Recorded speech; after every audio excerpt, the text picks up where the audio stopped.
In today's Leeds news, Tyler Adams' latest, Salernitana Hjelde Move, Gnonto Disciplinary action, Sinisterra update, Helder Costa to leave, Glenn Kamara nothing in it, and today's rumour mill.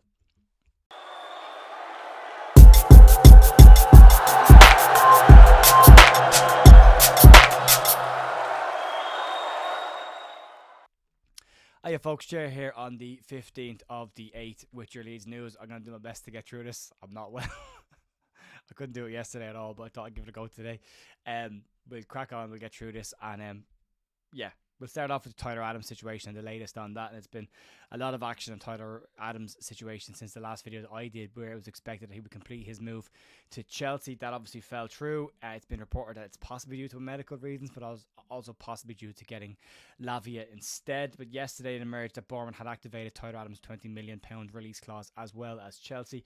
Rumour has it the player was set to travel to London today to complete a medical, but fresh news this morning are claiming that Liverpool have now entered the mix for the player, having lost out on Moise Caicedo and Romano Lavia as well. Villa, Forest and Brighton are also said to be keeping an eye on the situation, but they've been keeping an eye on it for a while now without actually making a move. Brighton were said to have made a move for Adams the other day, but that report was described as not being accurate and that they hadn't actually done it just yet. But they will have money from the Caicedo deal to splash on a defensive midfielder. Very different player to Caicedo, Adams, especially in terms of progressive passing.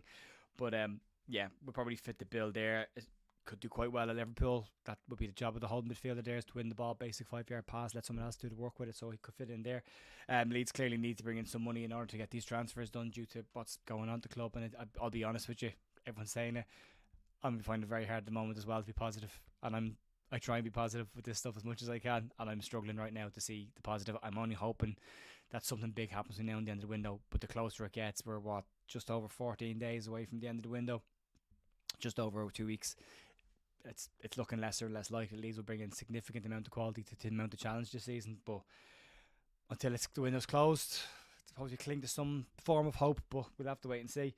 Let's talk about more players that could be moving, and Leo Hjelde is the latest one to be mentioned. He was mentioned with a move to Salernitana earlier in the window. That interest went away. It was said to be loan interest, but Leeds wanted to have a look at Hjelde playing in the left back position, which they've done now in a couple of games. He has struggled to nail down that left back position, starting 2 games and being removed at half time in both matches, with Sam Byram arguably putting in a better showing and helping more than Leo did. It has been a struggle for him, but according now to Calcio Mercato and Damasio have also jumped on this as well. They are saying that Salernitana are ready to make a move for Leo Hjelde. Leeds do want a fee of about $1.5 million of a loan fee if this does happen, but it is expected that he could move on loan, and it could happen as early as this week for Hjelde. Leeds have Sam Byron in that position. Junior Firpo is due back soon.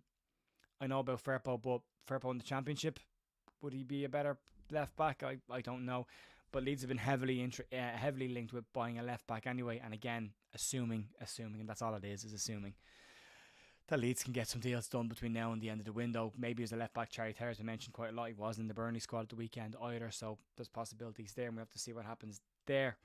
Let's move on. Let's talk about Willy Gnonto, which it feels like all we've done for 2-3 weeks now is talk about Willy Gnonto, and he's becoming a massive distraction at Leeds United. And one of the things that I mentioned at the weekend about the guys missing the game, where it's a Leeds United team that looks distracted. It looks like the stuff that's going on behind the scenes is having an effect on them on the pitch as well.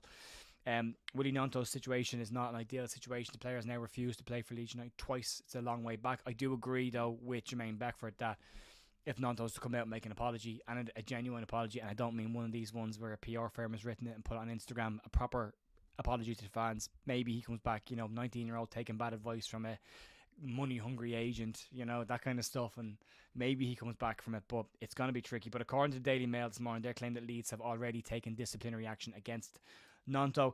They claim that Gnonto is now training alone away from the team, and the Mail says that action has been taken against him. Player refused to play in the Shrewsbury game and the Birmingham game, and reports have come out that his decision to withdraw from the side for the Birmingham game was actually made while boarding the coach to the game to travel, where Gnonto approached Farke and said he wasn't in a mental headspace to play.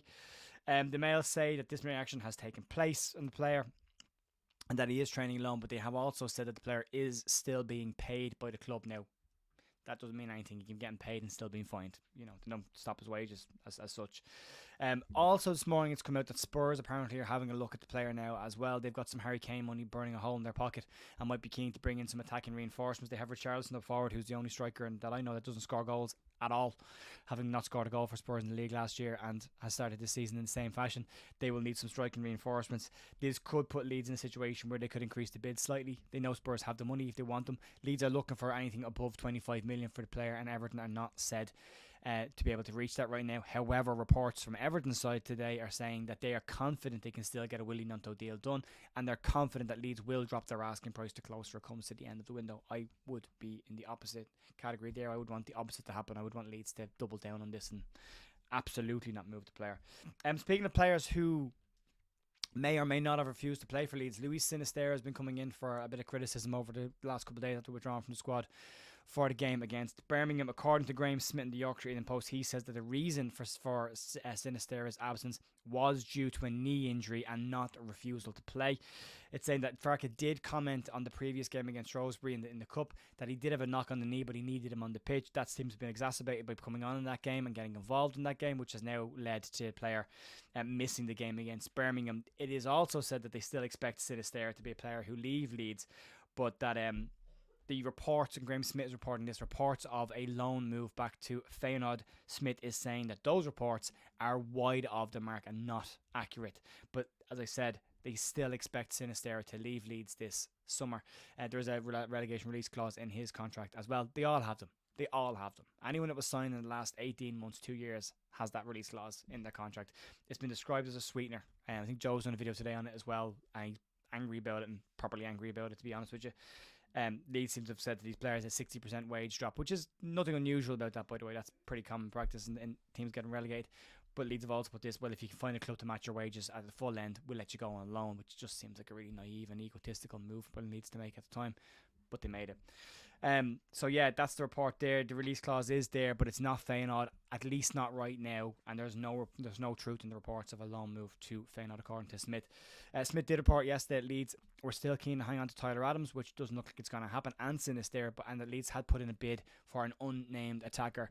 Lots of other rumours floating around last night about who that could have been, but until there's fact, and we keep reacting to stuff that's not necessarily true, until there's fact, we have to wait and see what happens. Right, so let's get on to other players that are leaving, and let's talk about Hjelde Costa real quick. And according to Daniel Farke, he's confirmed that Hjelde Costa will not be part of Leeds' plans and will leave the club. Farke said that Hjelde, it's a very clear situation with Hjelde. They have made it clear, quite open and quite early on. Costa has been very open and honest with Leeds as well. And what Farke said is when they met and spoke about it early in pre-season, Hjelde Costa made it clear to Farke he didn't want to stay at the club and wanted to move away. And Farke has made it clear to him that he's not part of Farke's plans moving into this season. So there is a decision expected to be made on that pretty soon, and you can see Hjelde Costa move again. He is expected to go back to Saudi Arabia, and the interesting one with that is Leeds don't have to sell him before the transfer window shuts, because the Saudi transfer window goes on much longer than the European one. So he can move for a while. He's in the last year of his contract. Don't be surprised if you see a mutual termination of contract and him moving for free. Obviously, Leeds will try and get something back from, but it's very unlikely in the last year of his contract, and a player that hasn't played for Leeds for 18 months. So we have to wait again and see what happens with that one. And then moving on, let's talk about Glenn Kamara's situation. And yesterday, Rangers manager Michael Beale was being interviewed, and the question of Glenn Kamara came up, his absence from the squad, and he was asked, has this got anything to do with a Leeds transfer? And Michael Beale, who has been very open with this subject all summer long, and has Leeds have been mentioned before to Michael Beale, where he has said that the player is in training and there is interest in him, but the player is training alone right now because of illness and coming back late from pre-season. But now Michael Beale is saying that there is nothing in a move to Leeds, at least nothing at this moment. So when he was asked about it, he said there's nothing in that. Nothing at this moment. So as of right now, there is no medical planned for Glenn Kamara. There is no imminent move for Glenn Kamara. We'll wait and see what happens on that one, but don't be surprised if that one doesn't happen at all. It could well happen, but wait and see. Graham Smith is saying that Kamara is still on Leeds' radar, a player that they still like, but Leeds seem to be just waiting really late to try and get deals done here. Maybe there's a plan here. It's a gamble. I said on Joe's show last week, if Leeds are gambling and playing real money ball here, and if it's a situation where Leeds are looking at this situation and thinking, if we hold out on certain areas, if we wait till the last week of the window, we can get better deals done, it's a massive gamble. And if it goes wrong, it will go wrong spectacularly. So we have to wait and see on that one. And then moving into the rumour mill. This is the new pinch of salt territory where all the rumours that probably aren't true, I'm going to bunch them all together in one go and put them in the rumour mill territory. And we'll start off with this one. And according to Chelsea transfers, that's your source, they are saying that there is interest in Illan Meslier. They say that the move for Kasper Schmeichel is not happening. And they fully expect them to make a move for Illan Meslier, which would be good for Leeds because Carl Darlow was expected to take that number 1 shirt at some point and Meslier will move on. So maybe Leeds are playing Meslier to keep him in the window. Maybe. And then according to Football Insider, so, usual thing, big truck, salt, back it up, drop it on it. They are reporting that Leeds are open to selling Luis Sinisterra, Willy Gnonto and Tyler Adams, all of them, in order to fund a last-minute shopping spree in this window. And the Leeds have been very vocal about trying to keep Sinisterra, Gnonto and Adams. So this goes against that one. I'm sure Leeds will accept offers for all these players who want to get away from the club, but they'd like to accept them on their terms. Adams will go. That's going to happen. Gnonto probably will go. And Somerville and Sinisterra, I'd be shocked if they're still here at the end of the window. I expect both of them to go. So, Somerville and Sinisterra have the same agent. If one wants to go, probably the other one wants to go as well. You'd assume these deals are in their contracts. That's pretty much it today. Sorry, folks, a bit longer than normal. It's taking me a bit longer to get through that than I normally do. But there you go. That's the news for today. If anything happens, I'll cover tomorrow morning. But I'll be back tomorrow morning on Wednesday for more Leeds news. Have a great day, and I'll talk to you then. Bye.